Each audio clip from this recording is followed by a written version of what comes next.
उसकी कथा आपको वर्णन करने जा रहे हैं, बड़े ध्यान से सुनना। बोल सोमनाथ महादेव की।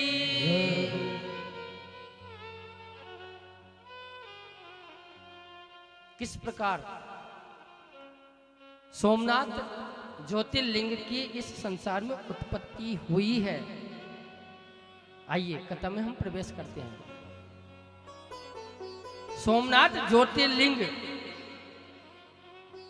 सौराष्ट्र क्षेत्र के जूनागढ़ के पास पेरावल के समुद्री तट पर, ये ज्योतिर्लिंग की कथा महाराज, ये गुरु की कृपा है। तो सौराष्ट्र के जूनागढ़ के पास पेरावल क्षेत्र में समुद्री तट पर ये लिंग एक विशाल मंदिर के अंदर विराजमान है, पेरावल क्षेत्र के अंदर। अब इनकी उत्पत्ति कैसी हुई, इस कथा में हम प्रवेश करते हैं। महाराज, दक्ष की 27 कन्या थी। दक्ष प्रजापति की 27 कन्या, जिनका विवाह हुआ था चंद्रमा के साथ। किसके साथ? चंद्रमा के साथ। अब चंद्रमा के साथ 27 कन्याओं का जब दक्ष ने विवाह कर दिया, अब 27 कन्याओं में सबसे सुंदर कन्या थी जिसका नाम था हमारा रोहिणी। कौन थी? जम के बोलो, रोहिणी। जो सबसे ज्यादा सुंदर थी, स्वाभाविक है प्रेम भी उससे अत्यधिक होगा। तो चंद्रमा 26 से प्रेम कम किया करते थे, लेकिन जो उनकी पत्नी थी रोहिणी अत्यधिक सुंदर थी, तो उससे ज्यादा प्रेम करने लगे। अब उनसे प्रेम करने लगे तो जो 26 कन्याएं थी दक्ष की, वो आपस में चर्चा करने लगी कि भाई पिताजी ने हम 27 बहनों का एक साथ विवाह किया, हमारे पति हैं चंद्रदेव, तो नियम और कर्तव्य तो होना चाहिए कि चंद्रदेव को सबको बराबर प्रेम करना चाहिए, क्योंकि पत्नी तो सभी ही हमारा है। लेकिन भेदभाव, उन 26 स्त्रियों ने, उन पत्नियों ने जाकर के चंद्रमा को समझाया कि महाराज ये तो अच्छी बात नहीं है, पत्नियां तो हम भी तुम्हारी हैं, जितना प्रेम आप बहन रोहिणी से करते हो उतना प्रेम हमसे भी कीजिए। अब चंद्रमा ने कहा कि भाई प्रेम में कोई कमी तो है नहीं, तुम बताओ कहाँ कमी है।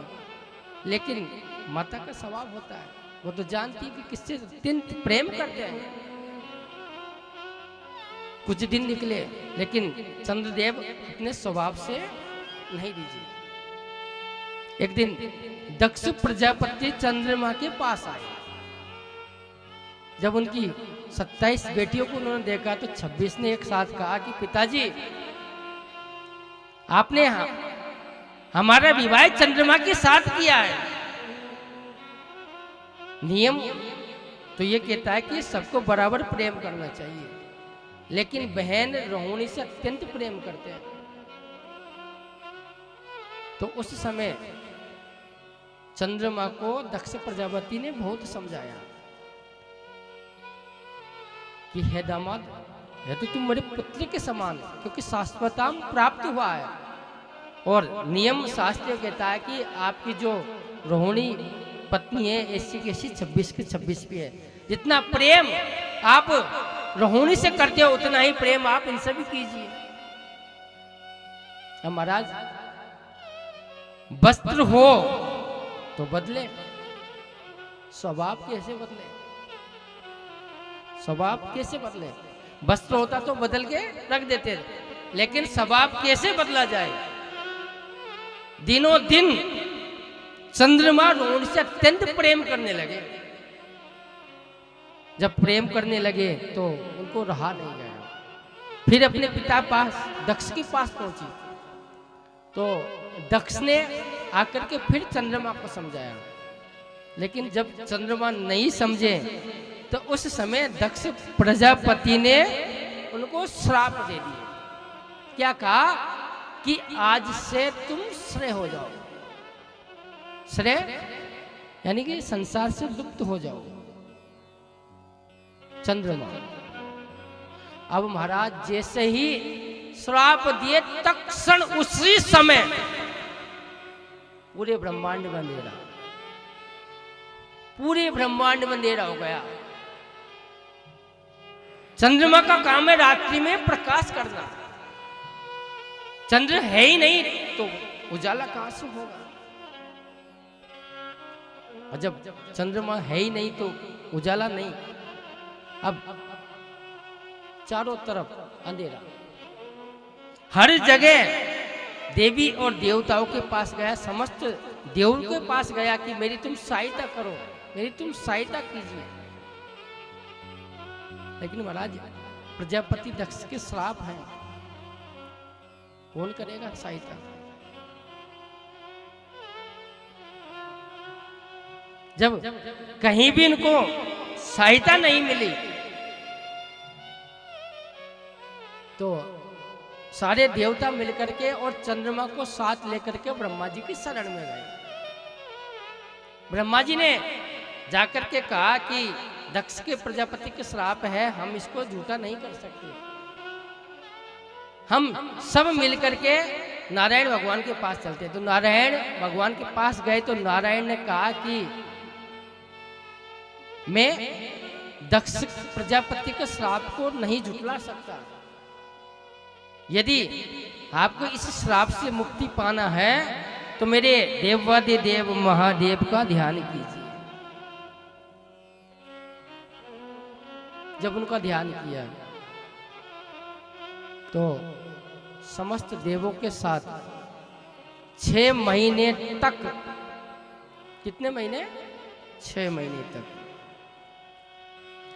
10 करोड़ महामृत्युंजय मंत्र का जाप किया चंद्रमा ने। कितने? 10 करोड़ 6 महीने तक महामृत्युंजय का मंत्र का जाप। यहां भी भगवत कृपा है कि 1.25 लाख का जाप चल रहा है। तो 6 महीने तक महादेव का 10 करोड़ महामृत्युंजय मंत्र का जाप चंद्रमा ने अकेले बैठ करके जप किया था। ब्रह्म मुरारी सुराजित लिंगम निर्मल भासित शोभित लिंगम